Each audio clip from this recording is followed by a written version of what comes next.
Hey, Nick, Chupacabraoffroad, out here in my backyard, Peoria, Boulders OHV, with Jake from Segway. Jake was nice enough to bring out his new car to let us take a spin for it.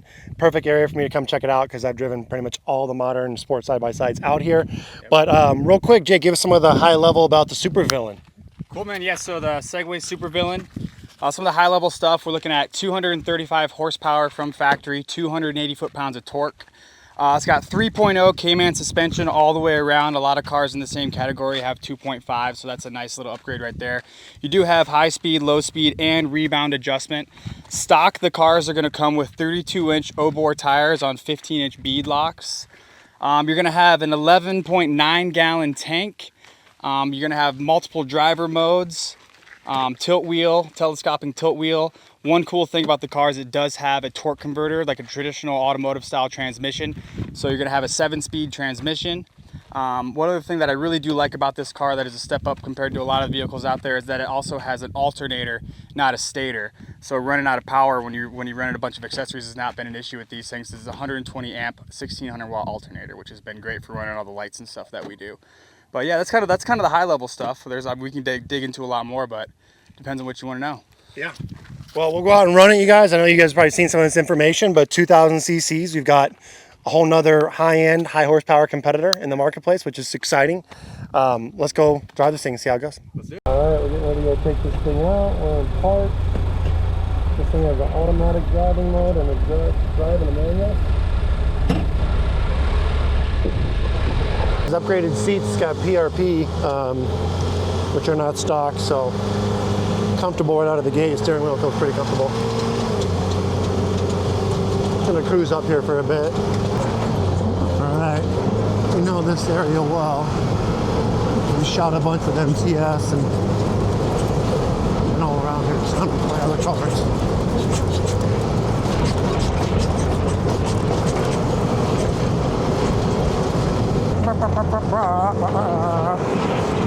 Hit that turn a bunch shooting our MTS videos.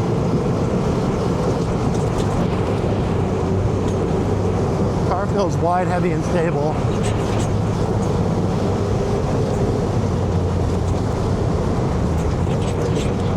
Very little feedback in the steering wheel, I'd say, so far. It's pretty cool. Very car-like in how steering wheel and how it's shifting, and like a real car or pickup truck, not like a side-by-side.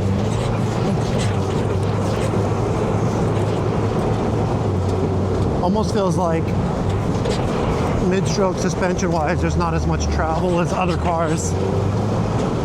Like it loads up and packs up pretty quick, or like it's sitting too deep in its travel. It'd be cool to drive this car back to back if it was like 1.5 inches higher off the ground. Small bump sensitivity is pretty good though.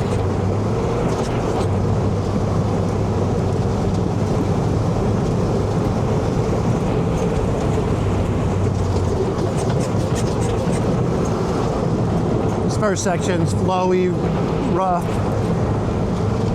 We'll get into some low range stuff and climb some hills. Get some washes.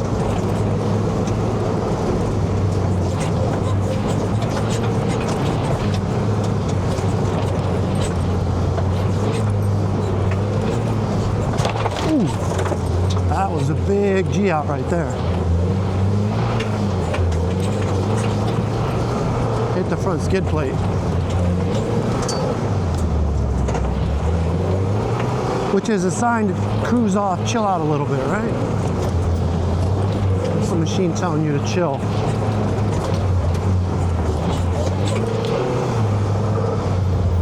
I'm used to driving my Pro R on 35, so this thing feels low to the ground, and stuff like that little double right there, I don't feel comfortable hammering it.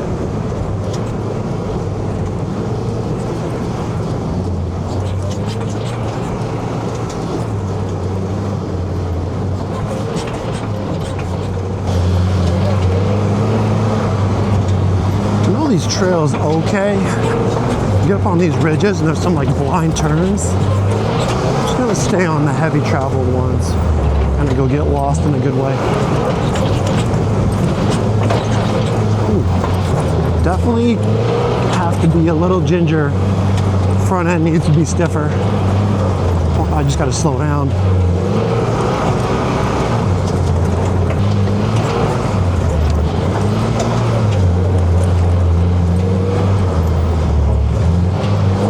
Through this area where I drove the Mavar, the shifting was hunting a lot. I think stuff like this is really difficult for a car that's shifting a lot. You guys have listened to me go on and on how I'm a big fan of CVT and non-shifting just because it allows you to just drive and have that torque, you know? But this is something that's cool to take this car because a good test to see how intuitively it wants to shift. You're kind of getting up to speed and then you're not, over and over. You want to get some speed going and there's some big rocks like this.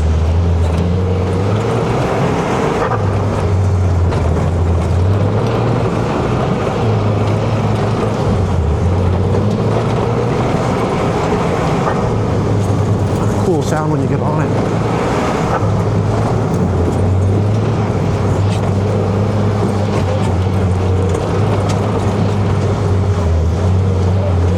The brakes are pretty good. A little bit more of a spongy feeling than my Pro R, the king of stock brakes, but a little more of a spongy feel, if you will, but like they also slow you down. Feels like they'd be sufficient for 35s.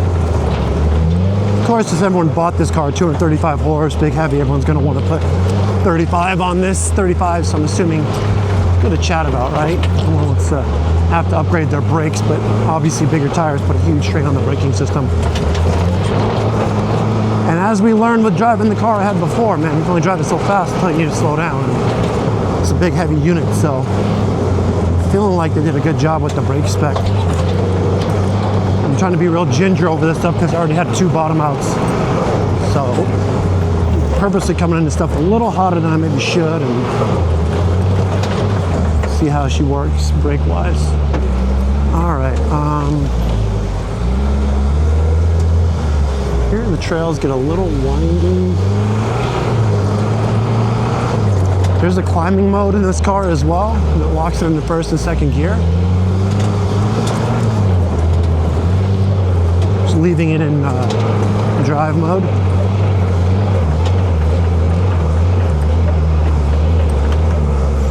Good visibility. That's another thing I like about testing out here.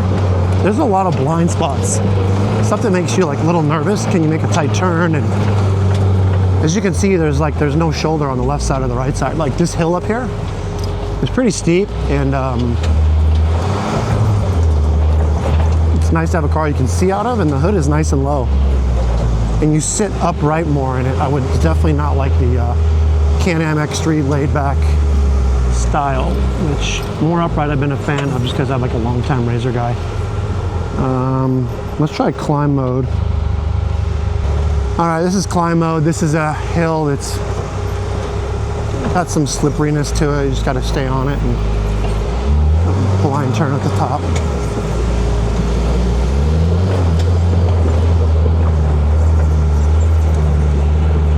We're not going to do any rock crawling out here as if we're in Utah, but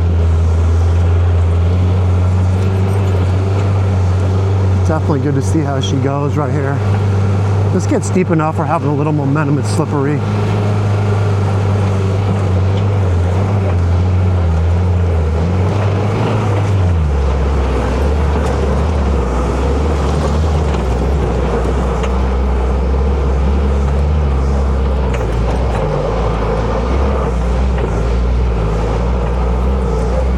Yeah, liking the power band. This is good. It was real good. This is a cool little spot to stop, but we just started, so I'm gonna keep going. I'm gonna like to get a drone shot right here. And then up here, get down into some tricky blind turns, but we gotta go up this.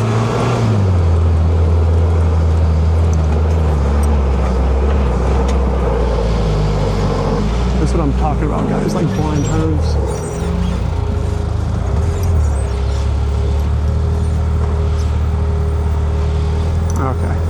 See, I couldn't even see that, and I just went off memory because I knew the trail turned right instead of left. Makes me nervous. You can go 3 feet too far off of this trail and something so simple can turn into a big problem.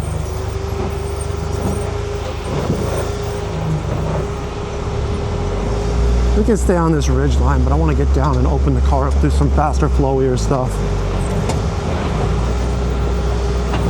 Climb mode's pretty cool. Car feels really stable on the off-camera stuff, I'd say. Very planted. Seems like it'd still be planted if we were on 35s and the suspension was bumped up a little bit more, which is what I'd love to try the car as in that setting.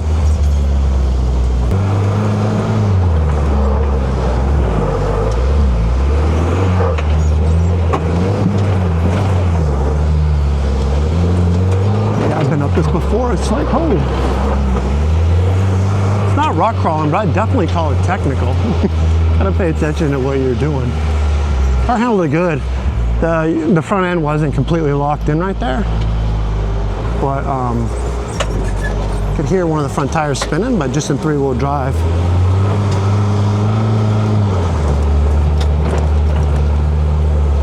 Oh, these little climbs, especially in a new car, always make me pucker a little bit.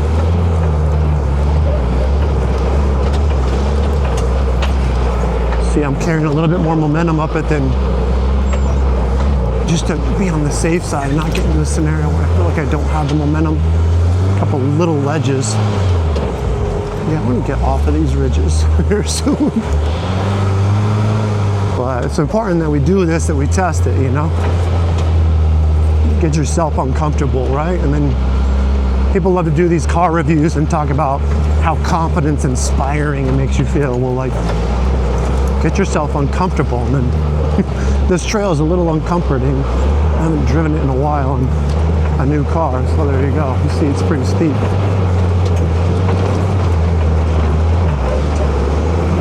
Get up to here and you don't know how hogged out it could be. Nice. You can see towards the end there it got steep. I couldn't see how rough it was, but transmission caught. And we are up on top of the ridge. Cool.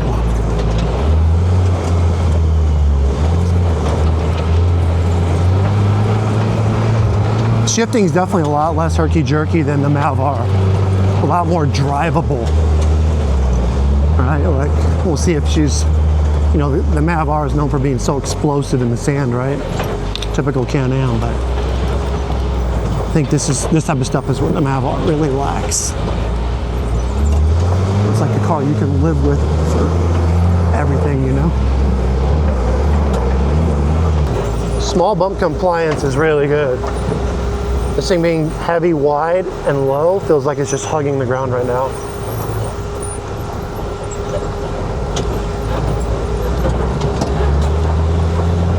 Good brakes too. Doesn't feel like I have to give the brakes a whole lot of pressure at all. Maybe they put big brakes in it because they're going to make a 4C version of this. One would have to assume. I asked Jake what the wheelbase of this thing was. He thinks it's right around 100. It definitely feels shorter than a Mav-R, even shorter than an X3. It definitely wasn't going through the bumps like a longer car. But on the plus side, it's easier to maneuver and stuff like this, so.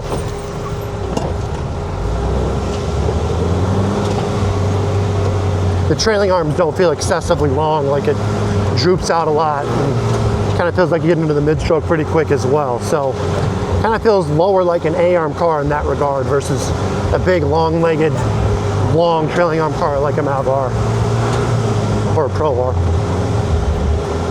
You know, those cars droop out a ton, which I like.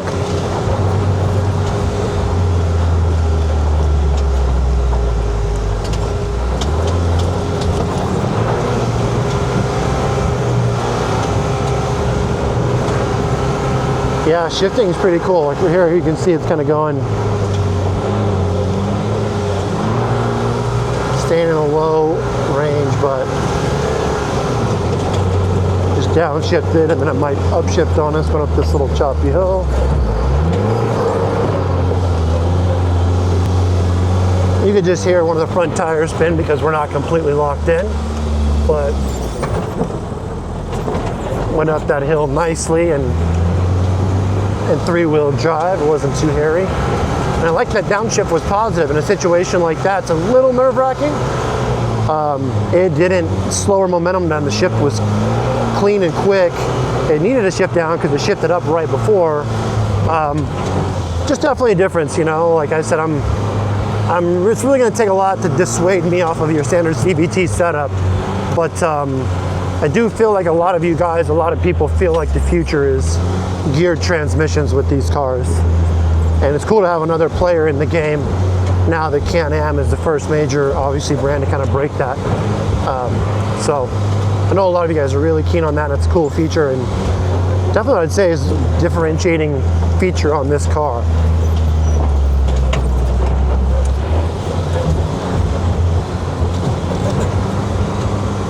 For all-day trail riding, like stuff like this, I think people would really like this car. It's very comfortable.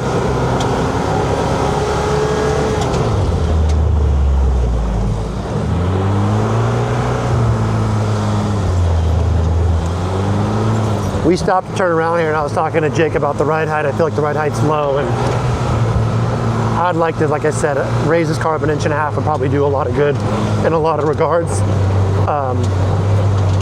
And that, add bigger tires, it would really add to it over rocky, different types of terrain. Some of you guys encounter different environments out of the Southwest, and taking this thing crawling through Utah, stuff like that, you know. It's so heavy, wide, and stable. Just like I commented with the speed when I raised my speed ups at the time, which was really high, there was no negatives. It didn't make it feel tippy at all. This is the same characteristic, I think.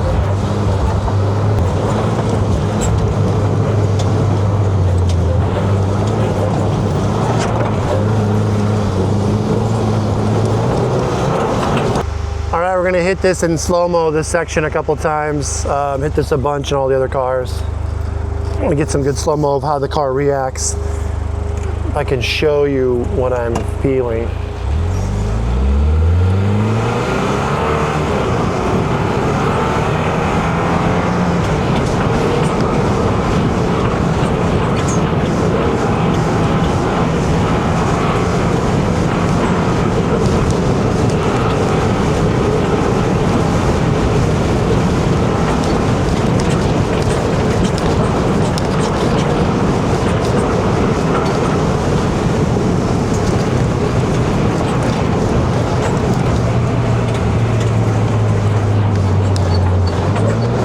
So yeah, there's just some mid-stroke harshness that doesn't allow, you're sitting in the car, you're sitting low, you're stable, but that just feels skatey. That's the adjective for that.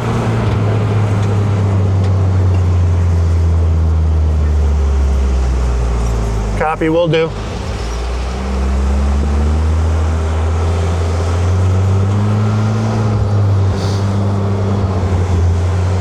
So I'm only going to hit this about as fast as I feel comfortable doing, of course.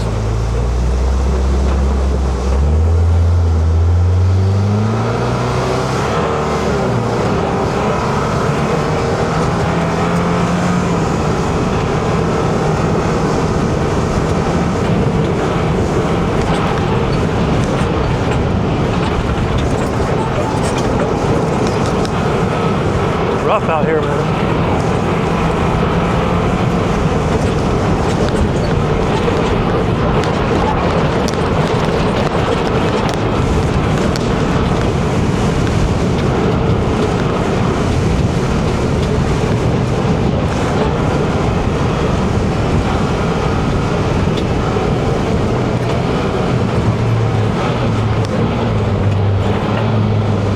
Another thing too, I'm trying to look down at the speedo. Because it's such a big heavy car, you're going faster than what you think, right? So I'm saying, hey, like I'm not feeling very confident with the suspension, but on the same token,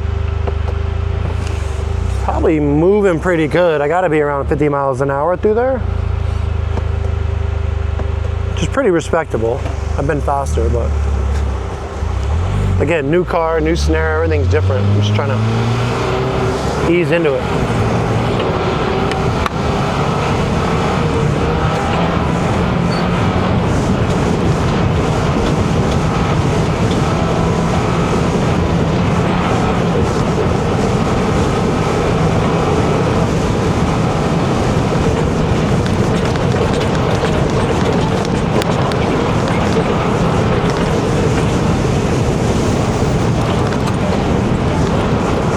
That was a lot better, good line. This thing will get on top of the bumps right there, and pretty safe obviously going through there. There's like a little hole on the right of one of them, but I pushed it a little bit harder on other cars, but yeah, mid-stroke harshness needs to be a little bit higher, and then riding a little bit higher I think would help this car quite a bit. Let's do another couple passes now that I'm feeling a little more comfortable.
Again, 51, 52.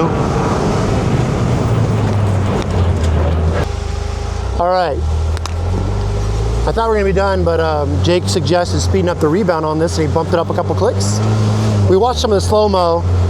They agreed with what I was saying, where it looks like the car is packing up, particularly over that fast stuff.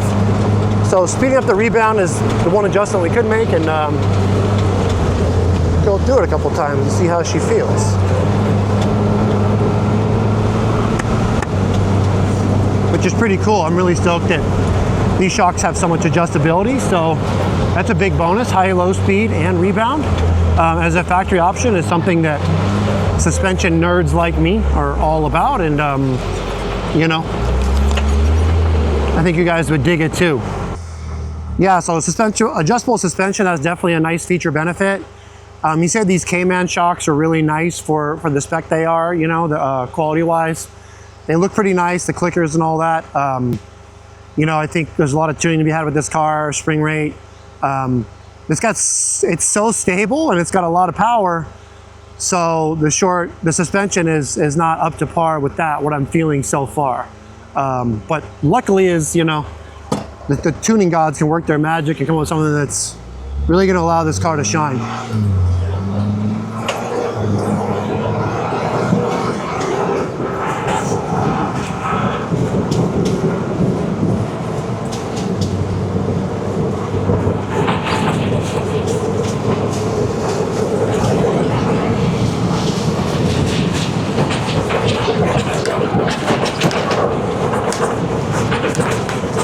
Okay, a little more feel. 52, 53, slightly faster. Definitely liking the improvement. To do it again going the other way.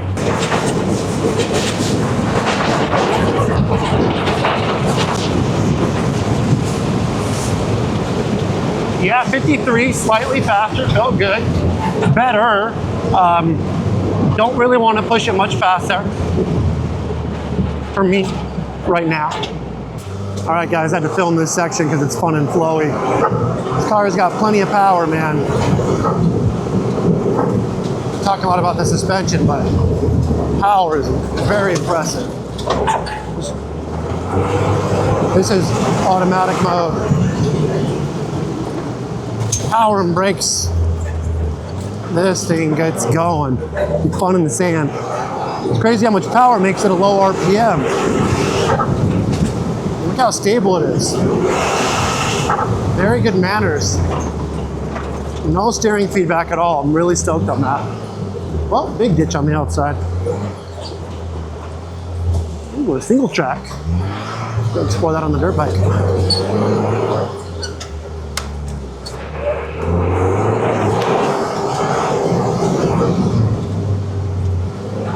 Really good place to test a manual or automatic transmission car out here with all the shifting that it's forced to make. Clear. This is a little bit more technical, slow. You really have to be careful on these G-outs because the front end's so low. But the brakes work so good you can get out of stuff. I think this car would benefit from the front end being at least an inch higher than the rear.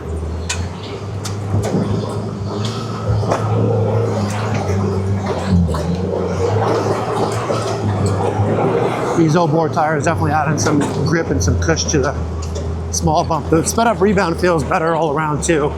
You sped it up for the big bumps and then feels good here as well. Just communicating a little bit more feedback and feel of the terrain, which is what I'm constantly searching for, what I love. So.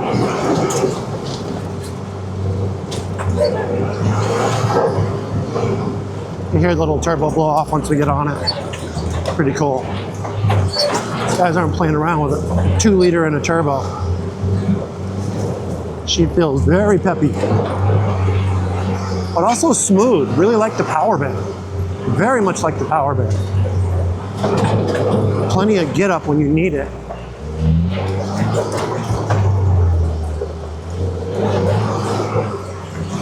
Would really like to drive this car in the sand.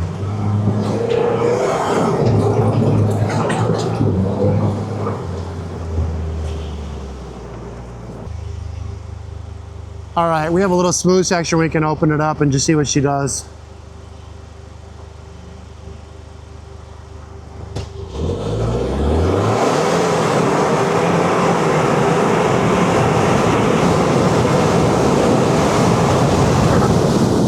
That was 67 miles an hour in a hurry.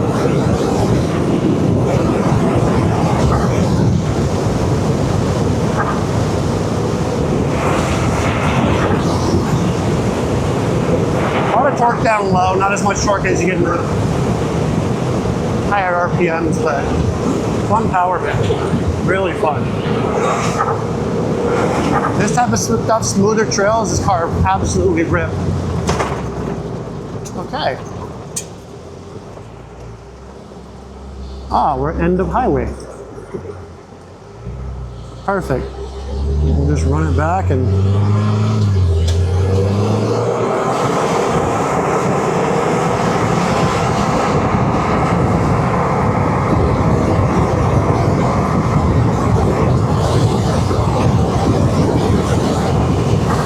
that's 78 right there.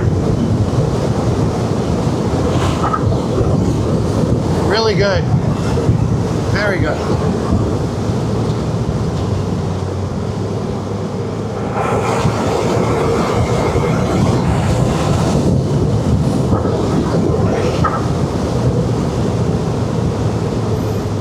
All right, thanks again for making it happen, Jake. Seriously. Absolutely. Coming out, we're in the shade because it's over 100 degrees. Summer's here in Arizona, but so stoked I got to drive a new vehicle. Great opportunity for us as well as drive a vehicle out here where we've ridden a bunch. So the last part of the ride we'll start off with, I want to start off with like the power.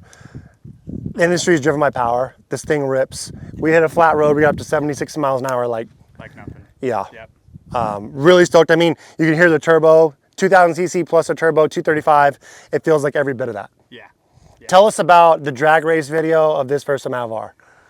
So there was no tomfoolery. It happened. It was real. No tomfoolery, and we've duplicated it. We've done it in a couple places. We did it on a dirt drag strip. We did it on, that was a gravel road. Yeah, that's just how it is. That's what happened. The car's got a lot more torque than I think people realize. We did have it on the dyno, so it's rated 235 at the crank from factory. We had it on the dyno. It was getting 212 at the wheel, so you're not losing a lot. Wow. And I think that it comes a lot from the automotive style transmissions. Does a really good job of getting that power to the wheel. So as a percentage loss, it's much lower, because I think the Mav-R is one of the lowest at around 17% power loss, and a typical CVT's 28 to 30. Yeah. So you're talking like maybe under 10% power loss? Yeah, that's what we saw on the dyno the first time anyway. Wow, that's a huge, I mean, it feels like it. To talk about, I brought the Mav-R just because out here shifting, this terrain upsets shifting. I really enjoyed the smoothness and shifting of it. I'm a CVT guy, as you guys know, watch the channel, but I tried some manual. Right here you get to going like somewhat fast, and there's a G out, and I would leave it if I owned one in driving mode, automatic mode, but I really enjoyed it. Yeah, yeah. So it does have the 3 driver modes. Like you saw, I'm sure you saw, it's got the normal drive mode, which is great for kind of the cruising we were doing. The race mode is awesome for when you really want to put your foot in the gas, because it keeps the RPMs high, it really stays in the boost. And then you did do some experiment. There's some pretty steep climbs around here, so you got to put it in climb mode as well and kind of see how linear that power becomes. You really just crawl up stuff. I'm a big fan of low-end torque and smooth drivability. That's one thing that the Can-Ams in general, my old X3, that I really disliked. As much as we love that Can-Am throw you in the back of your seat, it's really not good for this type of stuff in the dunes. So the smooth drivability is something I really like. So good combination, great combination of that. Plus, we got on this thing, Jacob and I, it lifted the front end up and it kept eating. And yeah, I mean, I made the comment after that to Jacob, this thing would be a short course, like big, wide open, fast, rolly jumps, like not like the slot car when we're going some of the fast tracking turns. It just doesn't feel like you're gonna upset the inside of the car at all. Yeah, and regardless of the suspension settings that I've personally experimented with, you really don't gain much body roll by messing with the low speed. So there's a lot of adjustment you can play with there. And then the car comes pretty low stock, so I think some of the desert guys might want to raise it up an inch or two. But for that short course style racing, that body roll is very minimal, and the car really sits low to the ground, low center of gravity, really puts the power to the floor. What's really wild is how much power it makes at a low RPM. You're used to UTV like screaming 7, 8,000, 8,500. It's so quiet, and but it's not slow. So it's kind of one of those things that can you go off of a smaller, lighter weight UTV to like a bigger, heavier Pro R Mav-R coming from an X3. You're like, holy cow, I'm going 60 right now. Yeah. And this has a similar. You're surprised with the quiet. You're just used to all these feelings at once, but it's wild how fast it is for how quiet it is and with the low RPMs. Yeah, you probably noticed, but in normal drive mode, you can be going 65 miles an hour. It'll be about 3,300 RPMs. So it just cruises all day. That's kind of a sweet spot in normal drive mode, 3,300, 3,400. And then when you switch it into race mode, it's going to stick around 42, 4,300. So a little bit more in the power. That's power, shifting, drivability. Really enjoyed it. I think there's a lot to be excited about, guys. Definitely worth checking out and seeing once we get this thing to market, or once you guys are able to bring it to market here this year in 2025. Yep, that's the plan. Yeah, we're looking at late Q3, maybe Q4, but by the end of this year, this thing will finally be out. Wow. And to shift and talk about performance chassis, you hear me talking about it throughout the ride. There's so much here, power-wise, handling. The shortcoming for me right at the moment is suspension, and you know, the wheelbase is really close to what everyone else is doing. You're talking about 104. You got long trailing arms. You got a front end that's very beef, very Pro R looking in terms of beefy. You got the 5 lug wheels, which is the same bolt pattern as Pro R, which is really cool. As potential owners talk about wheel and tire options, you've already got a plethora out there. The brakes are awesome as well. So you got power, you got brakes. What I felt like is we got to raise this car up and potentially stiffen up the spring rate, but we were able to tweak with it. Jake sped up the rebound as we're going through the bumps. So this low end, the slow-mo footage you're seeing helped a lot. And getting on top of that stuff, this car has more of a A-arm characteristic, and part of that I think is because it's low to the ground. I'm used to driving vehicles, to be fair, with 33s, 35s. Thank goodness for the O-bore. The O-bores are just like the 35s you run. There's a little bit extra squish. There's a lot of grip. They probably wear fast out here in the desert. You know, they're really a great rock tire, but they do help with a nice compliant ride.